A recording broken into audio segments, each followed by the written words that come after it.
ನೋಡಿ ಎಷ್ಟು ಸಾಲ ಇದೆ ಅಂತೇಳಿ 2018ರಲ್ಲಿ 93 ಲಕ್ಷ ಕೋಟಿ ಸಾಲ ಇತ್ತು. 2019ರಲ್ಲಿ 105 ಲಕ್ಷ ಕೋಟಿಗೆ ಏರಿಕೆ ಆಯಿತು.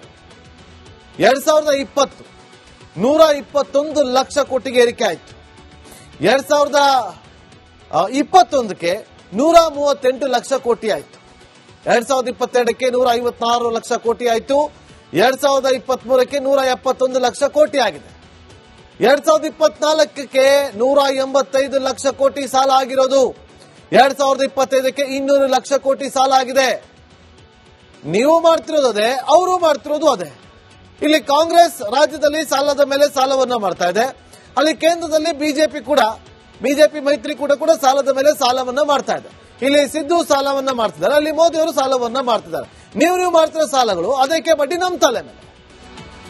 ನೀವು ಪ್ರಶ್ನೆ ಮಾಡಿದ್ರೆ ಅವ್ರು ಮಾಡಿಲ್ಲ ಅಂತ ಕೇಳ್ತೀರಾ, ಅವರನ್ನ ಕೇಳಿದ್ರೆ ಇವ್ರು ಮಾಡಿದ್ರಲ್ವಾ ಅಂತ ಹೇಳ್ತಾರೆ. ನಿಮ್ಮ ಹೇಳಿಕೆಗಳು, ನಿಮ್ಮ ಆರೋಪ ಪ್ರತ್ಯಾರೋಪದಲ್ಲಿ ಅದೇ ಹೇಳ್ತಾರಲ್ಲ, ಅಪ್ಪ ಅಮ್ಮ ಜಗಳದಲ್ಲಿ ಕೂಸು ಬಿಡುವ ಆಯ್ತು ಅನ್ನೋ ಹಾಗೆ, ಸೆಂಟ್ರಲ್ ಗೌರ್ಮೆಂಟ್ ಅಷ್ಟು ಸಾಲ ಮಾಡಿಲ್ವಾ ಅಂತ ನೀವು ಕೇಳ್ತೀರಿ. ಅವ್ರನ್ನ ಕೇಳಿದ್ರೆ ನಿಮ್ ಸ್ಟೇಟ್ ಅಲ್ಲಿ ನೋಡ್ಕೊಳ್ರಿ, ನಿಮ್ ಸ್ಟೇಟ್ ಅಲ್ಲಿ ಎಷ್ಟು ಮಾಡಿದೆ ಅಂತ ಅವ್ರು ಹೇಳ್ತಾರೆ. ನಿಮ್ಮಿಬ್ಬರು ಜಗಳದಲ್ಲಿ ನಮ್ ತಲೆ ಮೇಲೆ ಸಾಲ ಹೊರ ಬೀಳ್ತಾ ಇರೋದು, ನಮ್ ಜನಗಳ ತಲೆ ಮೇಲೆ ಸಾಲ ಹೊರ ಬೀಳ್ತಾ ಇರೋದು. ಇವತ್ತು 5 ವರ್ಷ ಇರ್ತೀರಿ, ನಾಳೆ ನಿಮ್ಗೆ ಅದೃಷ್ಟ ಇತ್ತು ಅಂತಂದ್ರೆ ಮುಂದಿನ ಬಾರಿಯೂ ಕೂಡ ನಿಮ್ಮ ಸರ್ಕಾರ ಬರುತ್ತೆ. ಇಲ್ಲ ಅಂದ್ರೆ ನಿಮ್ ಸರ್ಕಾರ ಬಿದ್ದು ಬೇರೆ ಸರ್ಕಾರ ಬರುತ್ತೆ. ಅವ್ರು ಬಂದ್ರು ಅದೇ ಹಣ ಬರ. ಒಟ್ಟು ಸಾಲದ ಸುಳಿಯಲ್ಲಿ ನಾವು ಸಿಲುಕಿರ್ಬೇಕಷ್ಟೇ. ನಿಮ್ಮ ಮನೆ, ಬಂಗ್ಲೆ, ಫ್ಲಾಟು, ಅಪಾರ್ಟ್ಮೆಂಟು ಎಲ್ಲವೂ ಕೂಡ ಉದ್ಧಾರ ಆಗ್ತಾ ಇರುತ್ತೆ. ನಾವು ಮಾತ್ರ ನಮ್ಮ ತಲೆ ಮೇಲೆ ಸಾಲದ ಭಾರವನ್ನು ಹೊತ್ಕೊಂಡು ಬೀದಿಯಲ್ಲಿ ಹುಚ್ಚರ ತರ ಅಲ್ದಾಡ್ತಾ ಇರ್ತೀವಿ. ಒಟ್ಟು ಜನರನ್ನ ಹುಚ್ಚರಾಗಿ ಮಾಡ್ತಾ ಇದ್ರೆ ಅಷ್ಟೇ. ನೀವು ಇಲ್ಲಿ ಅಷ್ಟೇ. ಮುಂದಿನ ಸುದ್ದಿ ಗಮನಪ್ಪ ನೋಡಿ ಎಷ್ಟು ಸಾಲ ಇದೆ ಅಂತೇಳಿ. 2018ರಲ್ಲಿ 93 ಲಕ್ಷ ಕೋಟಿ ಸಾಲ ಇತ್ತು. 2019ರಲ್ಲಿ 105 ಲಕ್ಷ ಕೋಟಿಗೆ ಏರಿಕೆ ಆಯಿತು. 2020 121 ಲಕ್ಷ ಕೋಟಿಗೆ ಏರಿಕೆ ಆಯಿತು. 2021ಕ್ಕೆ 138 ಲಕ್ಷ ಕೋಟಿ ಆಯಿತು. 2022ಕ್ಕೆ 156 ಲಕ್ಷ ಕೋಟಿ ಆಯಿತು. 2023ಕ್ಕೆ 171 ಲಕ್ಷ ಕೋಟಿ ಆಗಿದೆ. 2024ಕ್ಕೆ 185 ಲಕ್ಷ ಕೋಟಿ ಸಾಲ ಆಗಿರೋದು. 2025ಕ್ಕೆ 200 ಲಕ್ಷ ಕೋಟಿ ಸಾಲ ಆಗಿದೆ. ನೀವು ಮಾಡ್ತಿರೋದು ಅದೇ, ಅವರು ಮಾಡ್ತಿರೋದು ಅದೇ. ಇಲ್ಲಿ ಕಾಂಗ್ರೆಸ್ ರಾಜ್ಯದಲ್ಲಿ ಸಾಲದ ಮೇಲೆ ಸಾಲವನ್ನ ಮಾಡ್ತಾ ಇದೆ. ಅಲ್ಲಿ ಕೇಂದ್ರದಲ್ಲಿ ಬಿಜೆಪಿ ಮೈತ್ರಿಕೂಟ ಕೂಡ ಸಾಲದ ಮೇಲೆ ಸಾಲವನ್ನ ಮಾಡ್ತಾ ಇದೆ. ಇಲ್ಲಿ ಸಿದ್ದು ಸಾಲವನ್ನ ಮಾಡ್ತಿದ್ದಾರೆ, ಅಲ್ಲಿ ಮೋದಿ ಅವರು ಸಾಲವನ್ನ ಮಾಡ್ತಿದ್ದಾರೆ.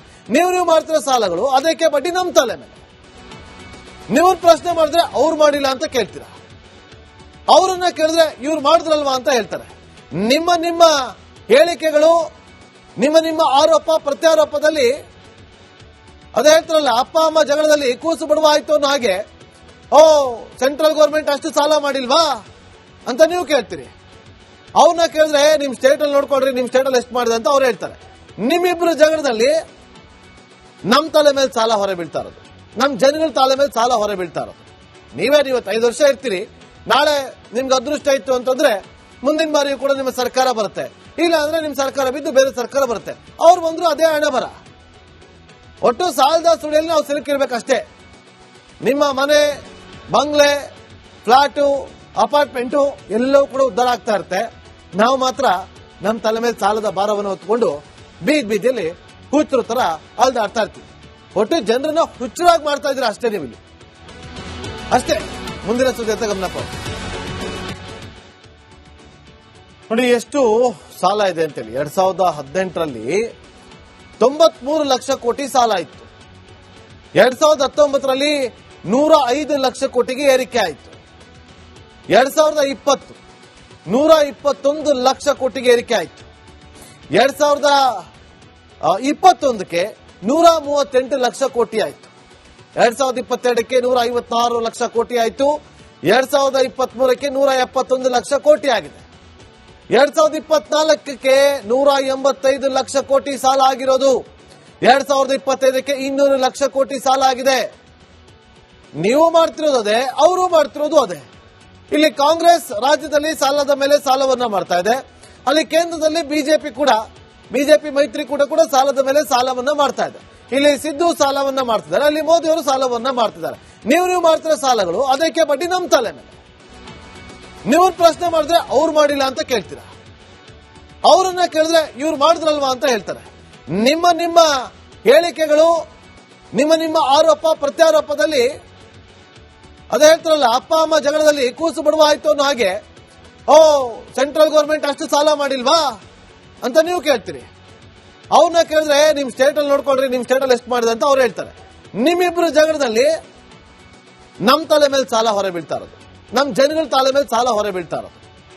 ಇವತ್ತು 5 ವರ್ಷ ಇರ್ತೀರಿ, ನಾಳೆ ನಿಮ್ಗೆ ಅದೃಷ್ಟ ಇತ್ತು ಅಂತಂದ್ರೆ ಮುಂದಿನ ಬಾರಿಯೂ ಕೂಡ ನಿಮ್ಮ ಸರ್ಕಾರ ಬರುತ್ತೆ, ಇಲ್ಲ ಅಂದ್ರೆ ನಿಮ್ ಸರ್ಕಾರ ಬಿದ್ದು ಬೇರೆ ಸರ್ಕಾರ ಬರುತ್ತೆ. ಅವ್ರು ಬಂದ್ರು ಅದೇ ಹಣೆ ಬರ. ಒಟ್ಟು ಸಾಲದ ಸುಳಿಯಲ್ಲಿ ನಾವು ಸಿಲುಕಿರ್ಬೇಕಷ್ಟೇ. ನಿಮ್ಮ ಮನೆ, ಬಂಗ್ಲೆ, ಫ್ಲಾಟು, ಅಪಾರ್ಟ್ಮೆಂಟು ಎಲ್ಲವೂ ಕೂಡ ಉದ್ಧಾರ ಆಗ್ತಾ ಇರುತ್ತೆ. ನಾವು ಮಾತ್ರ ನಮ್ಮ ತಲೆ ಮೇಲೆ ಸಾಲದ ಭಾರವನ್ನು ಹೊತ್ಕೊಂಡು ಬೀದಿಯಲ್ಲಿ ಹುಚ್ಚರು ತರ ಅಲ್ದಾಡ್ತಾ ಇರ್ತೀವಿ. ಒಟ್ಟು ಜನರನ್ನ ಹುಚ್ಚರಾಗಿ ಮಾಡ್ತಾ ಇದ್ರೆ ಅಷ್ಟೇ. ನೀವು ಇಲ್ಲಿ ಅಷ್ಟೇ. ಮುಂದಿನ ಸುದ್ದಿ ಅಂತ ಗಮನ ಕೊಡಿ. ನೋಡಿ ಎಷ್ಟು ಸಾಲ ಇದೆ ಅಂತೇಳಿ. 2018ರಲ್ಲಿ 93 ಲಕ್ಷ ಕೋಟಿ ಸಾಲ ಇತ್ತು. 2019ರಲ್ಲಿ 105 ಲಕ್ಷ ಕೋಟಿಗೆ ಏರಿಕೆ ಆಯಿತು. 2020 121 ಲಕ್ಷ ಕೋಟಿಗೆ ಏರಿಕೆ ಆಯಿತು. 2021ಕ್ಕೆ 138 ಲಕ್ಷ ಕೋಟಿ ಆಯಿತು. 2022ಕ್ಕೆ 156 ಲಕ್ಷ ಕೋಟಿ ಆಯಿತು. 2023ಕ್ಕೆ 171 ಲಕ್ಷ ಕೋಟಿ ಆಗಿದೆ. 2024ಕ್ಕೆ 185 ಲಕ್ಷ ಕೋಟಿ ಸಾಲ ಆಗಿರೋದು.